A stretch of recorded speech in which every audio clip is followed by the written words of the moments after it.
પોતાના માટે જીવે ને એના મરણ થાય, પરંતુ બીજાના માટે જીવે ને એના સ્મરણ થાય. પોતાના માટે જે જીવે એના મરણ થાય, પરંતુ દેશ માટે બીજા જીવાત્માઓનું કલ્યાણની ભાવના જેના હૃદયમાં હોય ને એને દુનિયા વર્ષો સુધી યાદ. મૃત્યુ પામ્યા પછી જીવતા રહેવાની જો કોઈ જગ્યા હોય ને તો માનવ હૃદય.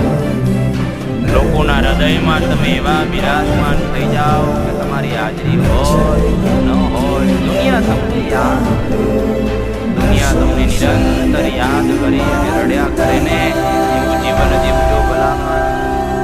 જ્યારે આપણે દુનિયામાં આવ્યા ને ત્યારે આપણે રડતા હતા અને દુનિયા હસતી હતી, પણ કર્મો એવા કરીને જઈએ કે જ્યારે આપણે જઈએ ને ત્યારે આપણે હસતા હોય અને દુનિયા રડતી હોય.